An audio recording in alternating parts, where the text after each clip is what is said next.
Greenland, the biggest island in the world. A fascinating universe of snow and ice, in one of the remotest places on the planet. A country with no infrastructure, where all travels have to be either by boat or aircraft. The only international airport of the country is in Kangerlussuaq, the starting point for most Greenland adventures. Also, the guests for the Greenland expedition with Iceland Pro Cruises arrive here. In the tiny harbor of Kangerlussuaq, the Zodiac rowboats have to be used to get to the expedition ship Ocean Diamond.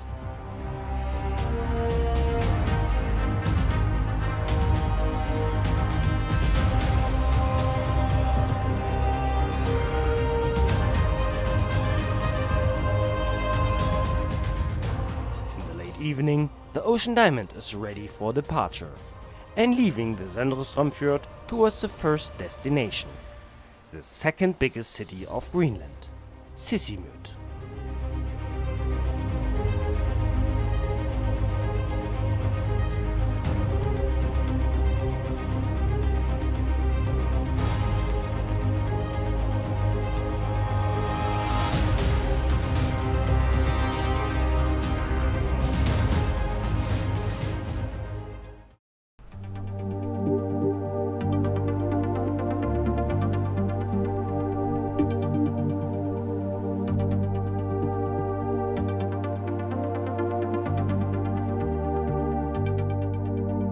In general, Greenland has around 56,000 people. Here in Sissimut are living around 5,600 people, so it's about 10% of the whole population living here in Sissimut.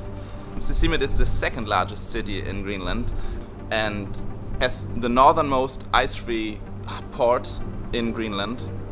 So that's part why it's so big in Greenlandic standards. Yeah, the business here in Sissimut is mainly fishing. There's a lot of cod fishing for shrimp, the Greenlandic shrimp.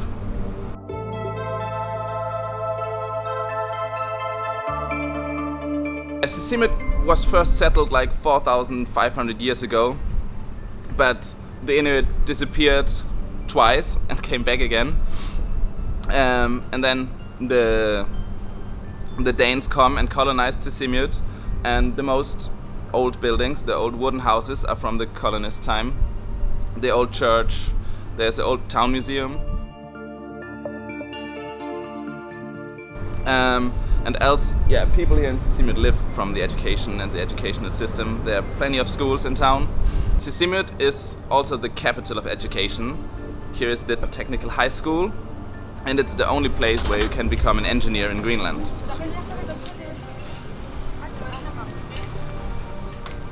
In the town center, the guests can get a sense of everyday life in a Greenlandic town.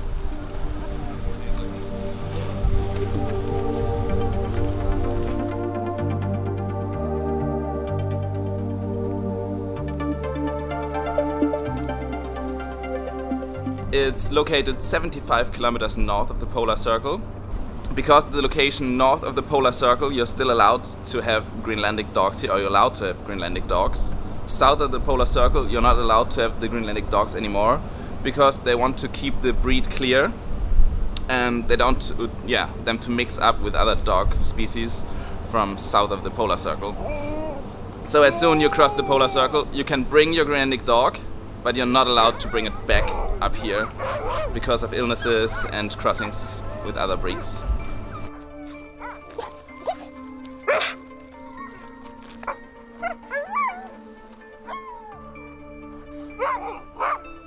Here in town we have Reviut, owned by Anita, a local. She runs a place which is selling and producing the musk ox yarn. It's actually the warmest yarn you can get all over the world. It's 7 or 8 times warmer than the wool of the sheep. So that's special about this place. She has a shop here and another shop in Nuuk. She's holding a lecture telling a bit about the musk ox and the yarn, and maybe even a bit about the healing powers of the yarn, which some Inuit are connecting to it. And we will have a small tasting of some Greenlandic dishes, some Greenlandic tapas. Near the harbor a local art and craft workshop can be found. Here the locals carve Greenlandic traditional artwork from animal bones.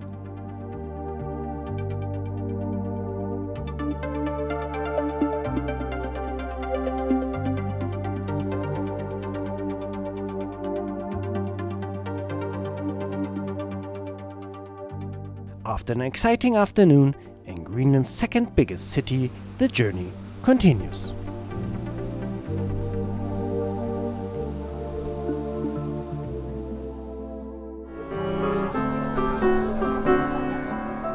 In the evening, Captain George and expedition leader Jens welcome the guests to the captain's handshake in the main lounge. A chance to have a small chat and to get a photo with the captain.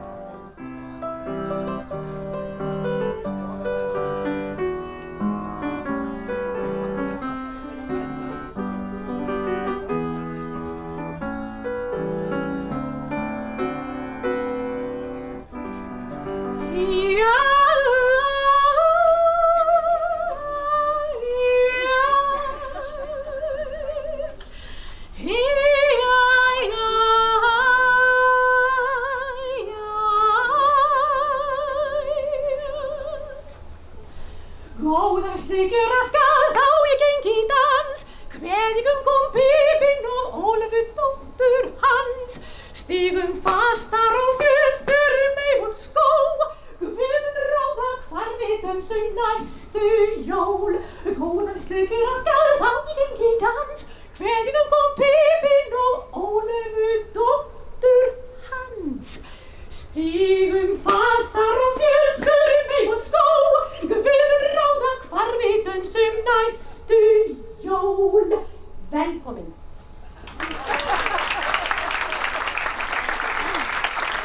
Thank you. Thank you. So, may I introduce our Captain George? Thank you very much. So, ladies and gentlemen, good evening, and once again, welcome on board of Ocean Diamond, and cheers!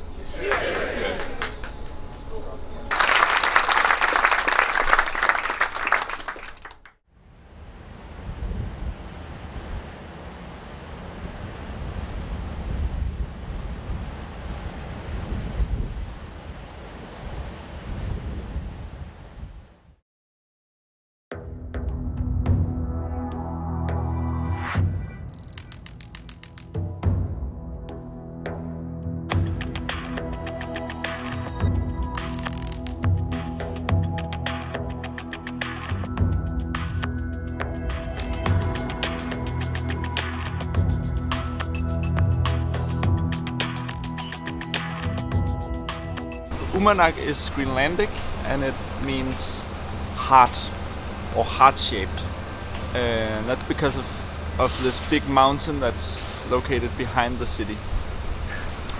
Uummannaq is my favorite town in Greenland. The surroundings are just very beautiful. It's located in this island that has this beautiful heart-shaped mountain. Uummannaq have chosen to stick to these smaller, very colorful wooden houses. It gives it this feeling of Uummannaq being a little bit more traditional in a way. There's a lot of things to see in Uummannaq. For instance, there's the church, the beautiful stone church that was built in 1935. What's so special about the church in Uummannaq is that it's actually built of stone. Most of the churches in Greenland are made of wood.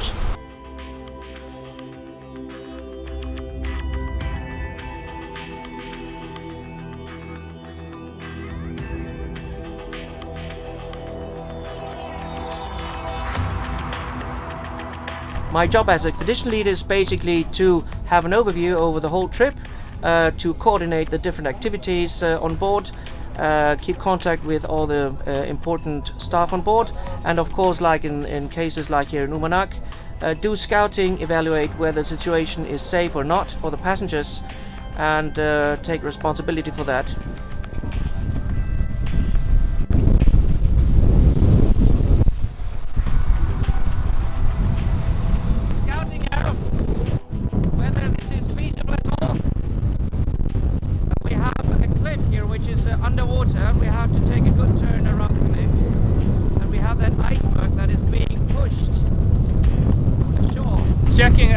and now I'm not checking for ice, I'm checking if it's shallow or not. It shouldn't be shallow, but I'm looking for pieces of net, pieces of string, anything that can go in the propeller, and yeah, just having a general lookout.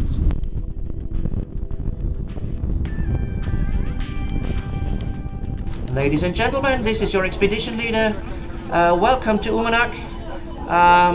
We just returned from a scouting tour, and as you might have seen, we experienced quite rough waves. I survived it, but it's beyond comfort that we would like to offer you. You would get completely wet. It's also very windy. We have a lot of drift. The ship is drifting, the icebergs are drifting, and we have a situation where we have an iceberg right in front of the entrance to the harbour, which leaves only a very narrow passage between a reef and the iceberg, which is not safe enough for us to do passenger transfer. So due to those reasons, we cancelled the visit at Uummannaq, but I guess we will be floating still a few minutes here outside Uummannaq. We're doing an expedition, we're expecting unexpected things, and now these have happened. I hope you enjoyed the cruise nevertheless.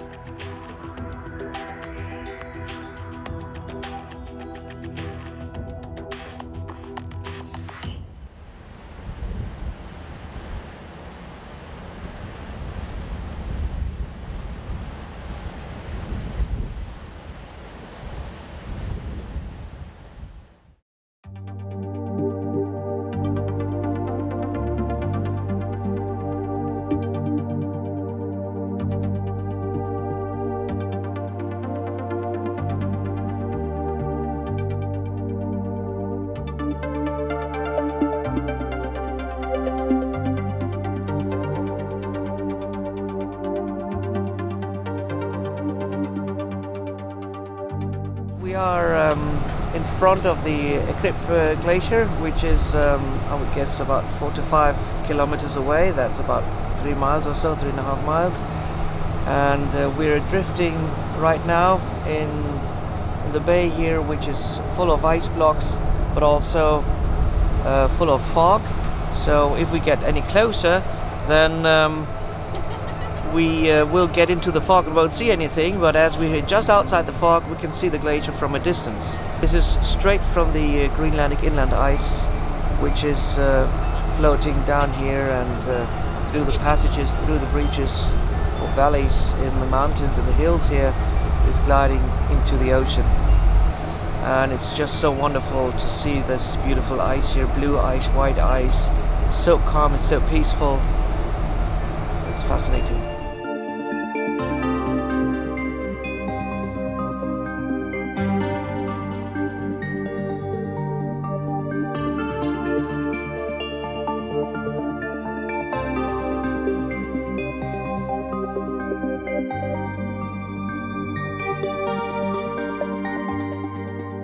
Ilulissat, the third largest city in Greenland, has around 5,000 inhabitants. The main occupation is tourism and fishing, as in most cities in Greenland.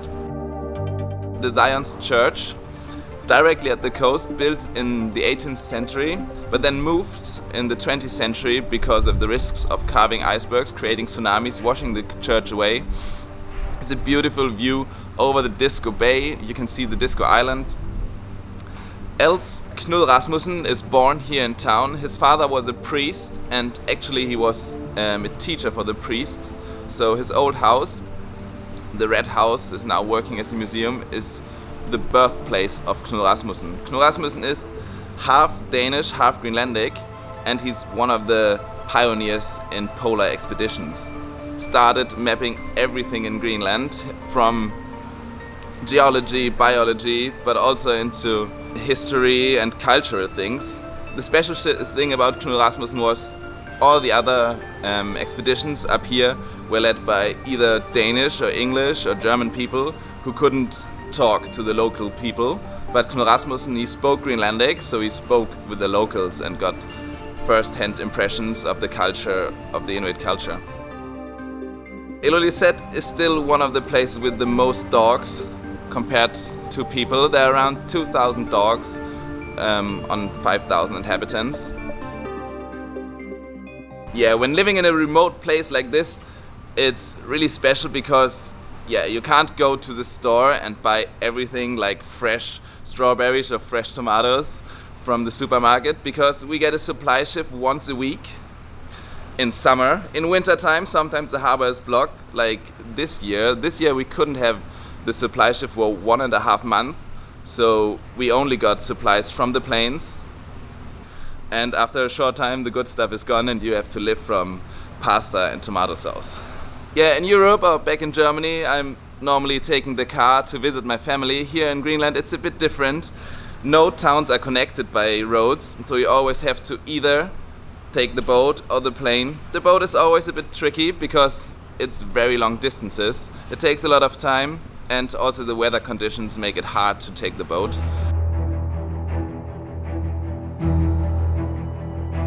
Tourism is so big here because of the big ice fjord and the big icebergs. Icebergs are here all year round, so it's easy for the tourists to get a view of the icebergs.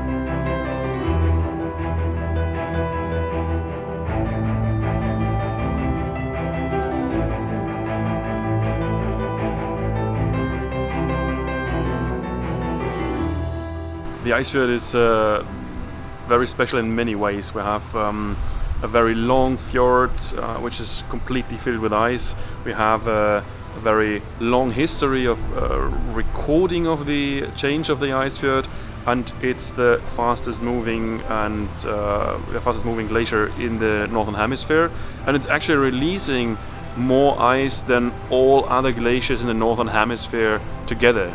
And this is just an immense amount of icebergs. The carving front is about 100-150 meters above sea level, and underneath the sea level we have about 1 kilometer of ice. So it's really a big piece of ice released into the water. So when it just carves off the ice of the glacier front, it just floats, and what we see is between 10 or 30% of the iceberg. So the majority is just floating underneath. So we are talking about possibility of iceberg being 1 kilometer in height, and you see just 100-120 meters above the sea level, and it can get wide up to 2 kilometers. The topography of the ice fjord is a very special one. We have a very deep trench, so the glacier used to be very thick. So it carved out the fjord of approximately 1,400 meters. And when it ended, where we have the mouth of the fjord right now, close to the town of Ilulissat, the glacier just pushed a terminal moraine in front of it. And this terminal moraine now turns out into a sandbank. So we have kind of a so-called iceberg bank, which is very, very high. So we have a depth of only 200-250 meters compared to the depth of the fjords of around 1 kilometer. So it's just very, very narrow. So a lot of icebergs, especially the bigger ones, they're just beaching. So they're blocking the ice fjord. That also leads to the fact that the small pieces of ice, the small chunks of ice, they're just piling up into the fjord. The ice fjord is also very well known, or especially the Disco Bay in front of the ice fjord is very well known for sea mammals. So a lot of seals and a lot of whales are there, and that's just peculiar because the ice which just emerges into the ice fjord is just releasing a lot of oxygen. So this leads a lot of fish into the grounds there. They are feeding, and of course small fishes are just attracting big fishes and big mammals, and so we have a lot of whales, and they're feeding in their feeding grounds down there. So we can have a look at a lot of humpbacks and some minke whales.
the ocean diamond reaches the capital of Greenland, the city of Nuuk.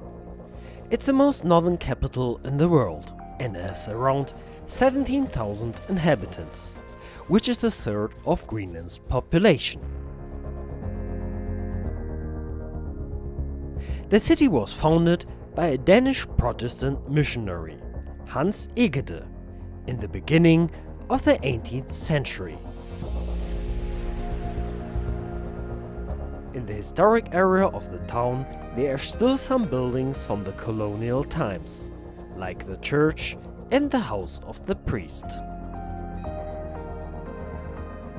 Several historic warehouses harbor the National Museum. The museum is famous for the collection of artifacts of the Inuit culture.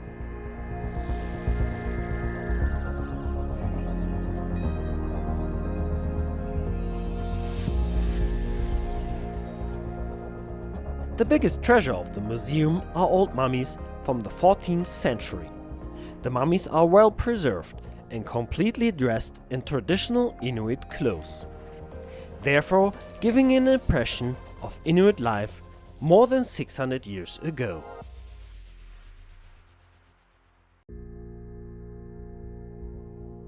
Near the historic harbor, the statue of the Mother of the Sea can be found. The statue refers to the most famous Greenlandic legend of the Mother of the Sea. The town center of Nuuk is dominated by modern architecture. Giant housing blocks from the 60s and 70s dominate the town.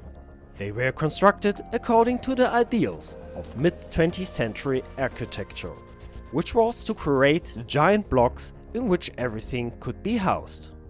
The original idea was to raise the living standard of the local population. The Greenlanders used to live a life that is so much different from the lives that we're living in the Western world. So when the Danes came with all the Danish Western traditions, it was just very hard for them to adapt to these new traditions. So a lot of people have this feel that they're in between two worlds. They still want to be a part of the Inuit world, but they also want all the luxury of the Western world. And that makes kind of a pretty big dilemma for them. In the main street, the only shopping center of Greenland can be found, the Nuuk Center. It's the modern face of Greenland, contrasting the traditional lifestyle of the country.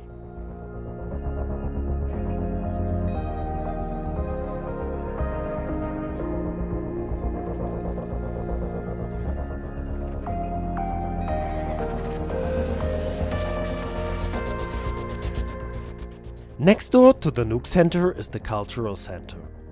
Its architectural design resembles the Northern Lights.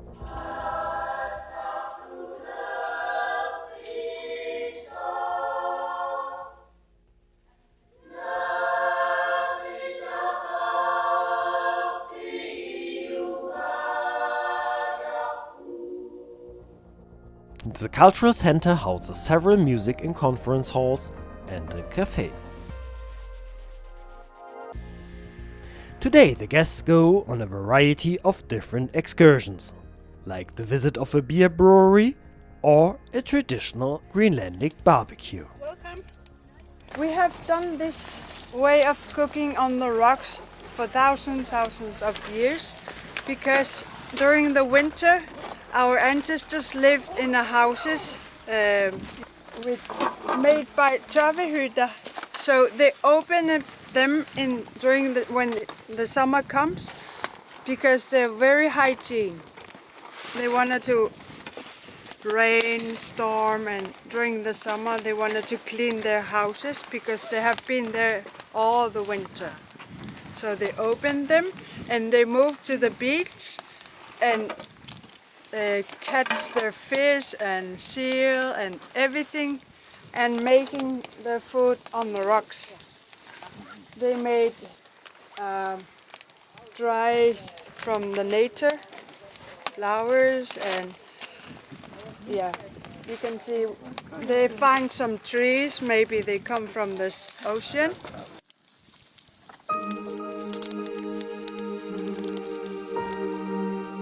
Some guests are going to the airport of Greenland's capital.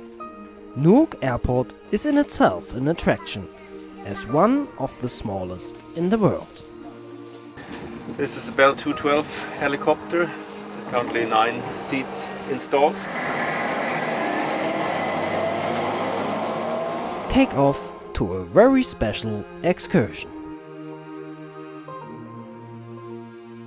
A helicopter flight takes the guest from Nuuk towards the nearby fjord system, with spectacular views of the surrounding landscapes.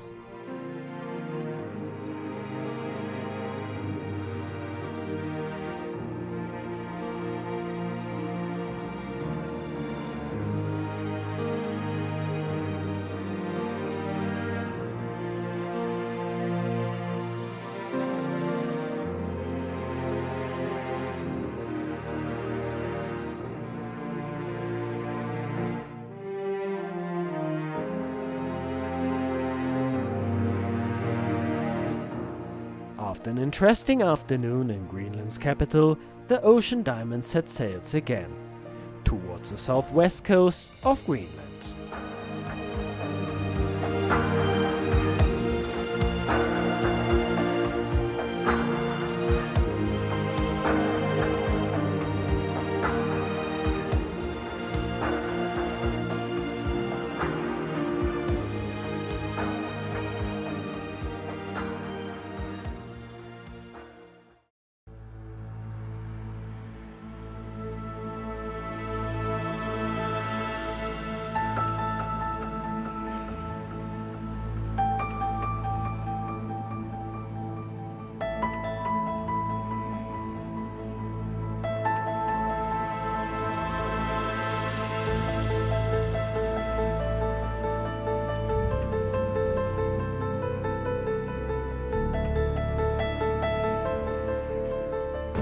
Today we have reached Ikafjord and we're going in the fjord in that direction to see the beautiful columns, mineral columns that is underwater. These columns are created with rainwater washing minerals from the surrounding mountains down into caves under the fjord, and in these caves the pressure then pushes up water that is very, very rich with minerals up through small holes in the seabed. And these minerals then crystallizes and then builds these beautiful columns. They can reach a size of 25 meters, and the biggest one is just this much beneath the water surface. This is the only place in the world that we can experience exactly these kind of columns. There are some similar columns in California and other places in the world, but these columns are special because they're only made with a temperature under 8 degrees. Because this exact mineral will not crystallize if the temperature is warmer than 8 degrees. So that means that it's only exactly in this fjord that we can experience this. And that's why, of course, it's a protected area. So you can only go here with a ranger. So that's why we're here on the boat with our ranger Per. Jo, jeg er ansat som jagtofficerbetjent i Sydstør. Jeg har arbejdet i 25 år.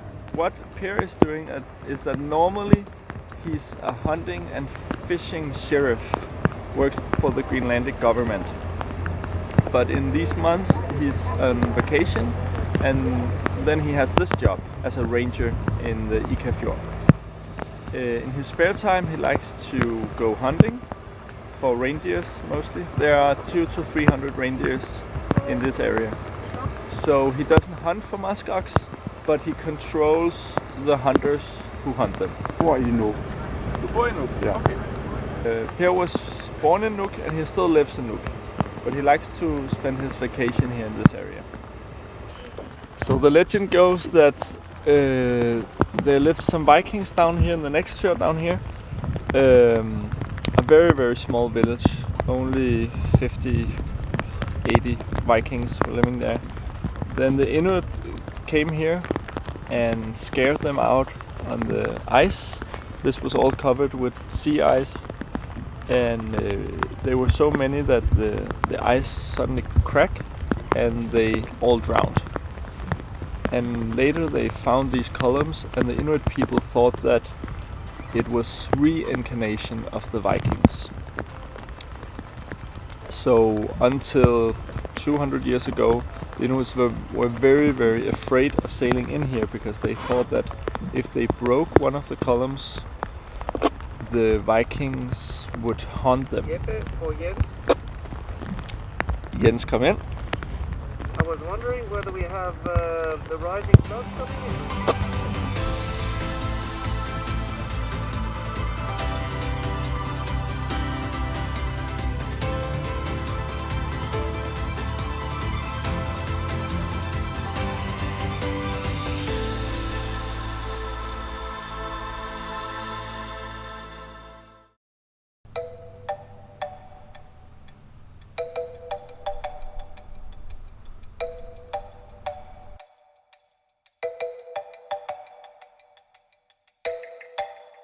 Right now we are in Erik's Fjord, and in this fjord we have three spots that are very special. We have Narsarsuaq, which is where the big airport in the southern Greenland is.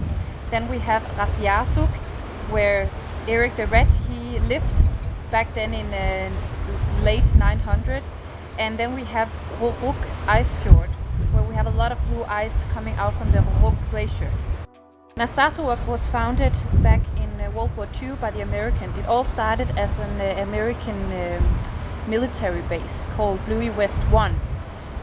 They were the first one to build anything on that spot. After that, they wanted to sell all the facilities to Denmark, but Denmark didn't really have any interest in flying to southern Greenland. They didn't have any interest in the airport facilities. In Qasiarsuaq, Erik the Red came in 982, and as the first Viking coming to Greenland, he settled down there, where we still have some old ruins from the Vikings. We also have a church. Actually, there's been 3 different churches from the Viking time, and now they've made some replicas of Tjordhilde's church, so the church made for Erik the Red's wife, Tjordhilde, and we also have a replica of the longhouse where the Vikings lived in. Their primary industry here is sheep farming. There's quite a lot of sheep in southern Greenland. You don't find that further north. In Qasiarsuaq, they have around 2,500 sheep, not only in the village but also in the surroundings, and that's what they live from. So in southern Greenland, there is a lot of these smaller settlements and a lot of smaller farms, all separated. Every transport here is by boat or by helicopter. Many are quite isolated in that way. Those who don't have sheep, they fish. So there's also fishing factories. And this is also here in southern Greenland, where they have a tannery, and they make different coats and furs and bags out of seals. So that's also an industry, but that's not very big. The main industry is absolutely sheep.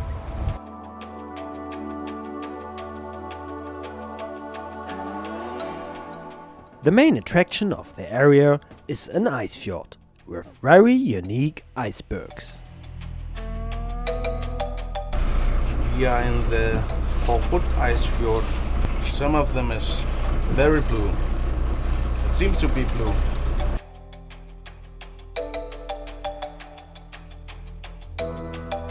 So the way the ice is made down here is different from further north. Here we have a lot more clear ice, so bubble-free ice, before we get to the white ice that is filled with oxygen. And that big layer of bubble-free ice will give the color of blue. So all the red light gets absorbed and we only see the blue coming out.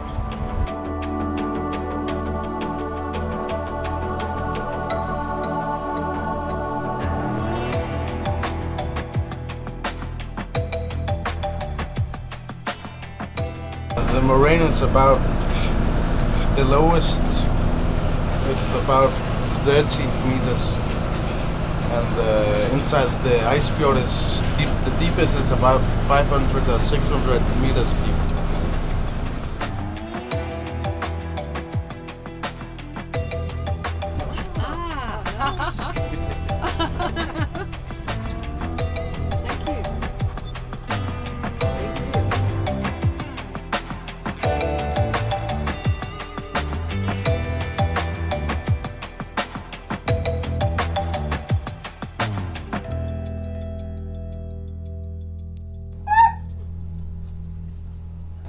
My name is Josefa, and I just danced the Greenlandic mask dance for you. And so this dance was originally used by the Angekok, which is the shaman, to get in contact with the spirit world. He would make himself unrecognizable so the spirits wouldn't be able to recognize him. Normally a little soot in the face and maybe a bone in his mouth or a string over his nose would do the trick, and then so he would be able to contact the spirits without them knowing who he was and him being in danger of them trying to hurt him. So what you see is a form of entertaining spirit, a little bit of childish, but also a little bit of sexual.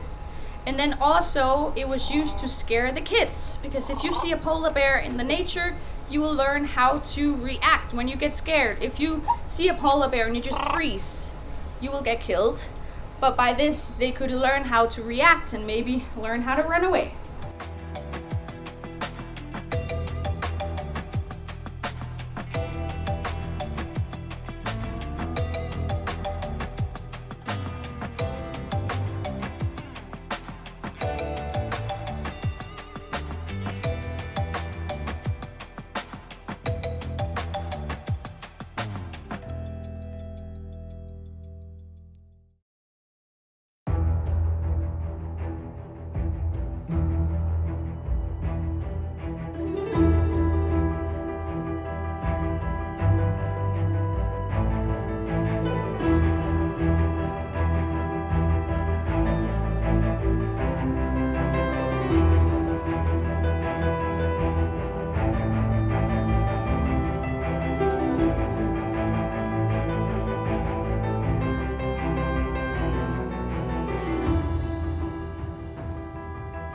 We are in the so-called Christiansund, which is a passage just at the southern tip of Greenland. It is basically a series of fjords that are connected so that it is navigable. And this beautiful morning, you see it's 8:30 in the morning. It's wonderful sunshine, and we entered the fjord around about 5 o'clock this morning. And there we just got the very first sunrise around 6 o'clock. You could see the first sunlight on the tips of the mountains, on the summits, and it's just so beautiful. It's so fascinating.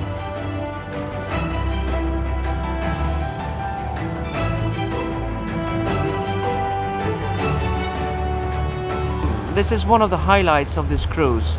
It's also the last highlight because after this we will sail across the open ocean towards Iceland. Somewhere in the middle of the passage there's even a very tiny village that is called Apilatok. Oh, that's my pronunciation. And it has some 120, 150 inhabitants. And if you sail here, you think, well, yeah, nice mountains and so on, a few hundred meters high, maybe not too high, but then you pass by this village and you see the houses, how tiny they are compared to the landscape. It is just, the beauty is basically beyond words.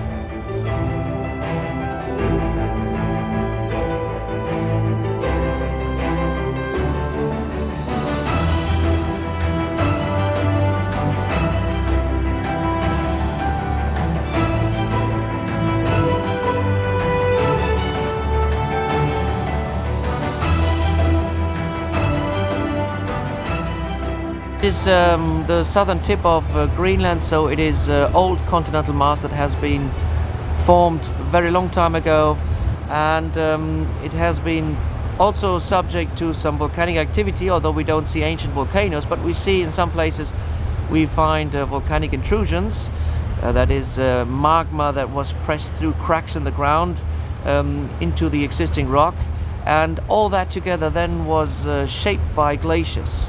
So just like the fjords of Norway, just like the fjords of Iceland, here also those valleys, those fjords have been carved out by glaciers, and you see it from those round-shaped rocks that this is all carved by ice, and still is being, because many of the glaciers that are coming down right into the fjord as we pass by them are still shaping this landscape, even though in the last decades they have been receding.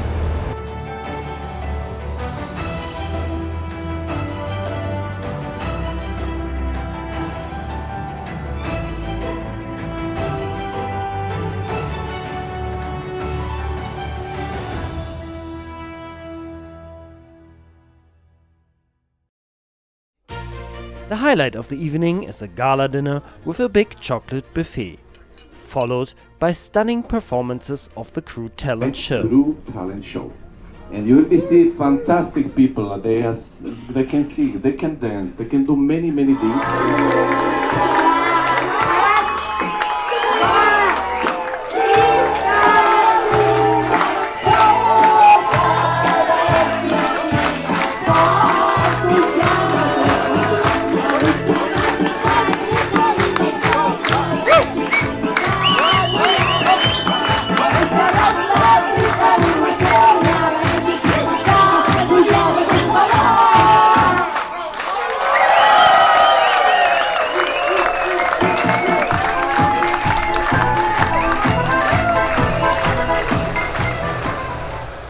After 11 days, the Ocean Diamond is heading across the North Atlantic to the final destination, the city of Reykjavik, the capital of Iceland.